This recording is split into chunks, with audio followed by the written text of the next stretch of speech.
ఒకే గ్రామం, ఒకే తరహా హత్యలు. 2 ఏళ్ల వ్యవధిలో 2 మహిళల దారుణ హత్యలు. గడ్డికోసం పొలానికి వెళ్లిన మహిళలే టార్గెట్. వెనుకనుంచి దాడి. ఒంటిపై ఉన్న బంగారు ఆభరణాల దోపిడి. ఆ తర్వాత ఆనవాళ్లు లేకుండా పరారి. 2024లో జరిగిన ఓ హత్య కేసు. 2026లో మరో హత్య. 2 ఒకే గ్రామంలో. 2 ఏళ్లుగా పోలీసులకు సవాలుగా మారిన ఈ 2 కేసుల వెనుక ఉన్నది ఒకే నిందితుడని తేల్చారు మార్కాపురం జిల్లా పోలీసులు. 8 ప్రత్యేక బృందాలతో రంగంలోకి దిగిన పోలీసులు ఎలాంటి ఆధారాలు లేకపోయినా సాంకేతిక ఆధారాలతో దర్యాప్తు ముమ్మరం చేశారు. చివరకు బాధితుల గ్రామంలోని ఎలాంటి అనుమానం రాకుండా తిరుగుతున్న పావలి సురేష్ను అదుపులోకి తీసుకున్నారు. 2 మహిళలను తానే హత్య చేసినట్లు నిందితుడు అంగీకరించినట్లు పోలీసులు తెలిపారు. హత్యలకు ఉపయోగించిన ఆయుధాలతో పాటు దోచుకున్న బంగారు ఆభరణాలను కూడా పోలీసులు స్వాధీనం చేసుకున్నారు. అసలు ఈ 2 హత్యలకు నిందితుడు ఎంచుకున్న పద్ధతేంటి? 2 మహిళలను ఎందుకు టార్గెట్ చేశాడు? 2 ఏళ్ల క్రితం జరిగిన హత్యకేసు మిస్టరీ ఎలా వీడింది?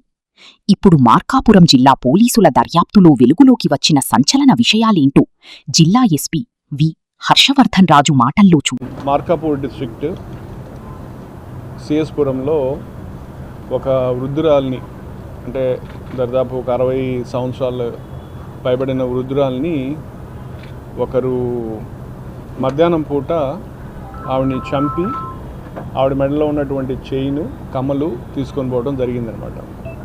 ఇది 18/8 దాదాపు ఒక 8-9 రోజుల క్రితము ఈ మర్డర్ జరిగింది. సో ఒక ఏజ్డ్ ఉమెన్ని మర్డర్ చేయటం అనేది చాలా సెన్సిటివ్ విషయము.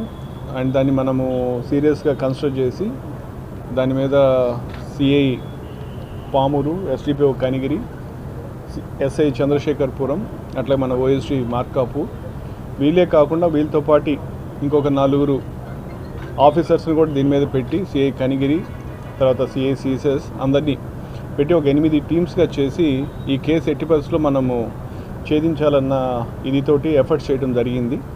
సో ఆ రోజు నుంచి కూడా ఎఫర్ట్స్ చేయగా ఈరోజు మార్నింగ్ ఆ ముద్దాయి ఎవరైతే ఉన్నారో పావుల్ సురేష్ అనే అతన్ని మనం ఈరోజు అదుపులో తీసుకోవడం జరిగింది.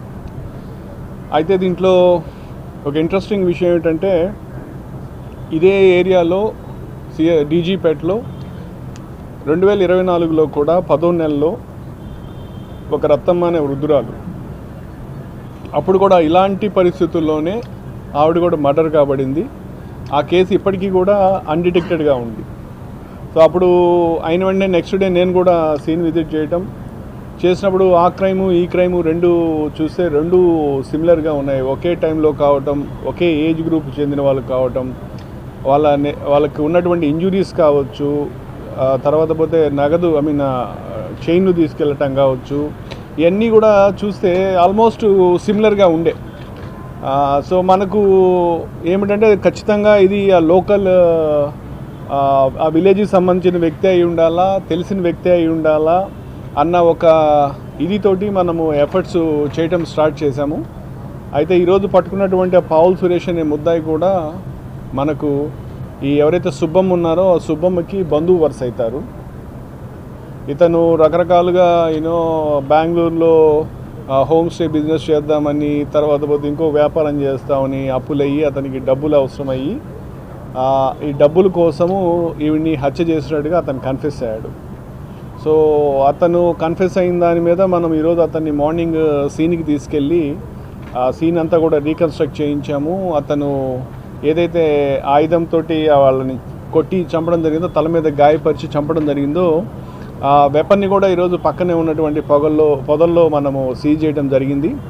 ఆ తర్వాత మనకు ఏదైతే ఈ 2 క్రైమ్స్ ఒకటేగా ఉన్నాయి, 2 సిమిలారిటీస్ ఉన్నాయన్న దాని మీద ఇతన్ని మరింత ప్రశ్నించగా ఆ క్రైమ్ కూడా తనే చేసినట్టు చెప్పడం జరిగింది. సో దానికి సంబంధించి కూడా ఆ క్రైమ్ చేసిన తర్వాత కూడా ఆ వెపన్ని తీసుకెళ్ళి అక్కడే పక్కనున్న బావిలో వేశాడు. సో ఈ 2 కేసెస్లో ఏదైతే వెపన్స్ యూజ్ చేశాడో 2 వెపన్స్ కూడా మనం ఈరోజు సీజ్ చేశాము. దాంతోపాటు ప్రాపర్టీ ఏదైతే ఉందో ఈ ప్రాపర్టీలో ఇక్కడ మనకు సుగుణ అంతేనా సుగుణానా అదేంటి వారాహి అనే ఒక షాప్లో ఇదంతా కూడా కుదవ పెట్టాడు. మనం అక్కడి నుంచి వాళ్ళ నుంచి గోల్డ్ రికవర్ చేసాం. అట్లాగే ముందు అఫెన్స్లో ఏదైతే గోల్డ్ దొంగతనం చేశాడు చైన్, దాన్ని కరగదీసి మళ్ళీ వాళ్ళ ఇంట్లో వాళ్ళ ఫ్యామిలీకి ఒక గోల్డ్ చైన్ చేయించాడు. సో దాన్ని కూడా మనం ఈరోజు రికవర్ చేసాము. ఈ 2 మర్డర్ కేసెస్ కూడా అట్లా అప్పుడు అన్సాల్వ్డ్గా ఉండిపోయింది. మొన్న జరిగిన తర్వాత కూడా చాలా ఫోకస్డ్గా లాస్ట్ 8 days నుంచి కూడా కంటిన్యూస్గా చేయటం వల్ల మనకు డిటెక్ట్ అయింది. చాలా మంచి విషయం. సో దీంట్లో బాగా కృషి చేసినటువంటి మా DSP Kanigiri, then CI Pamur Vinod, SI, అట్లాగే అంతా టీం, అట్లాగే వైఎస్వి మార్కాపూర్ తను కూడా పర్సనల్ సూపర్విజన్లో ఇవన్నీ కూడా సిస్టమేటిక్గా ఒక కోఆర్డినేటెడ్గా చేయటం వల్ల మనకు డిటెక్ట్ అయింది. And I'm so happy about this, and I congratulate my entire team for this fabulous job.